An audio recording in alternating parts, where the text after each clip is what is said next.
Hello everyone and welcome back to Classic Comics. Today I'm reviewing Heroes Reborn number 3. Now this is again written by Jason Aaron with art by Federico Vicentini, I guess that's how you say it, Vicentini, and there's a backup story with art by Ed McGuinness also.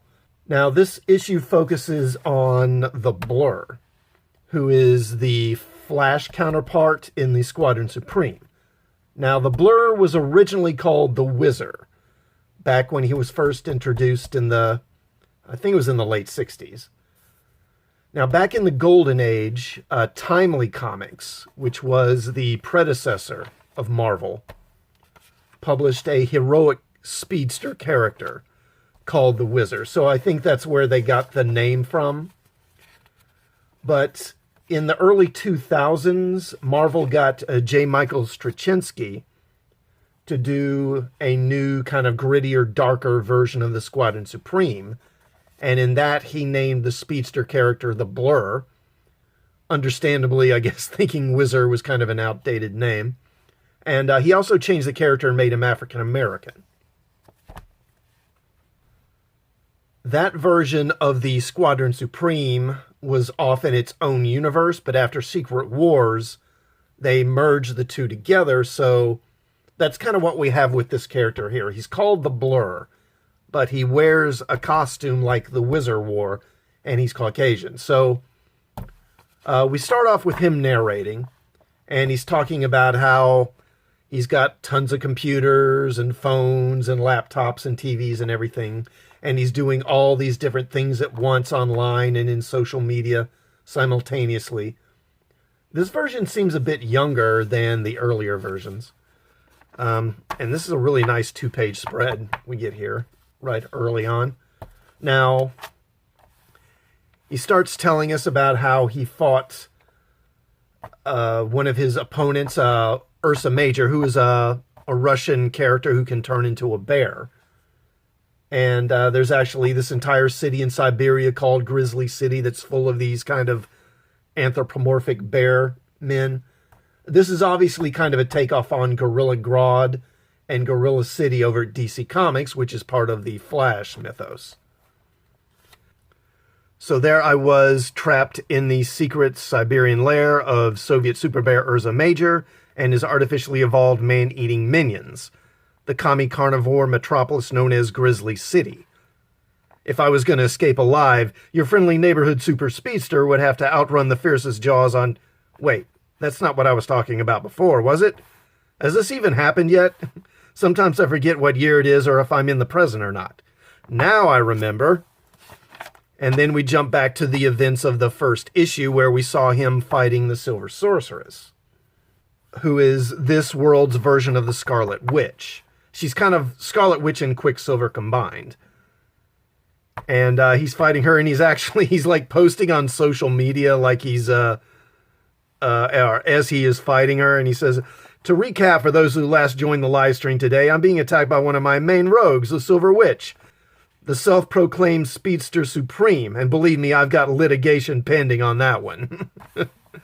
And anyway, so apparently Quicksilver died trying to outrace the Blur, so she now blames him, and somehow she got Pietro's speed powers as well as her hexes. And she's chasing him and trying to kill him, and then she casts this spell that pulls his astral self or his soul out of his body. And then she takes them both into the Dread Dimension, which is one of Marvel's it's one of Marvel's mystic realms, and that's where the Mindless One lives, if you actually remember who the Mindless Ones are. So it's a race. She takes off, and he's racing her through this place to try and catch up to her and get his soul back before his body withers and dies without it. And as he runs, he tells us about all these other races he's run against enemies in the past. He says, "This isn't exactly my first super race through the impossible. I once raced from one end of the multiverse to the other against Death and her ring-powered Infinity Chopper. I outran an army of marauding microscopic Ultrons through Hyperion's lower intestines." And then he he starts shifting through history, I think, and he actually travels, I think, back in time to when he ran a race against the Ghost Runner, obviously the Ghost Rider of this version, or of this version of the Marvel Universe.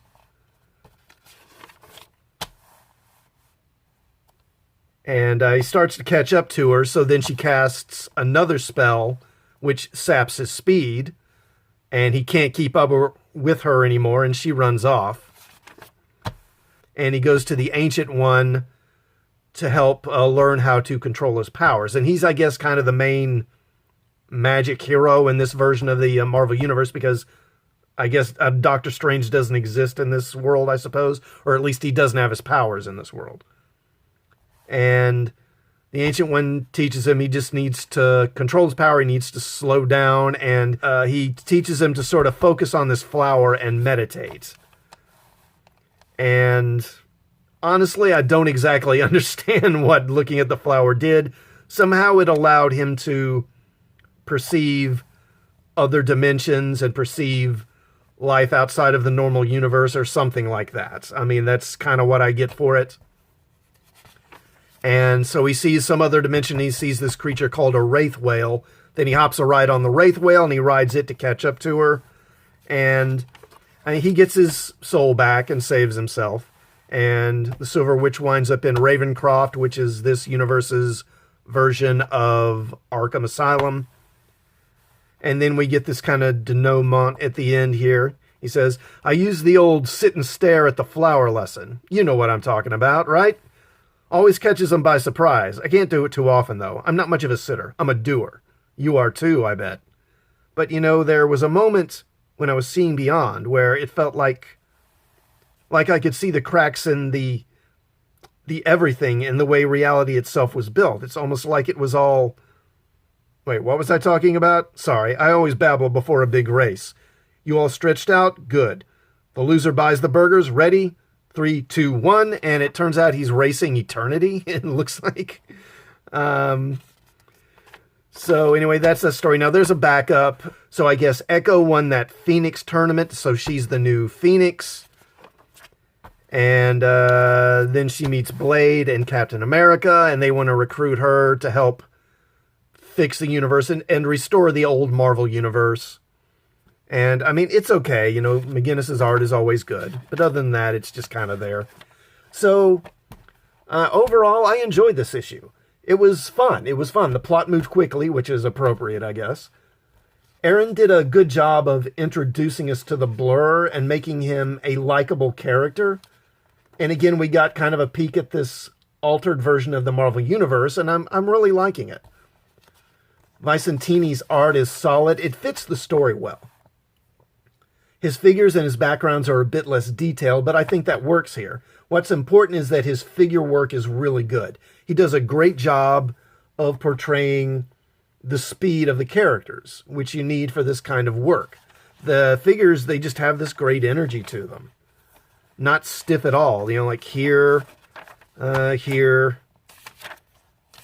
and here. And then there's that shot at the end, you know, right there. I mean, it all looks really good. So, thumbs up on this one. I liked it. It was a nice rebound after that second issue, which was disappointing. But let me know what you thought of this one in the comments. And please like this video before you leave. Also, please sub to the channel and hit the bell for notifications. And I will see you all next time. Thanks for watching.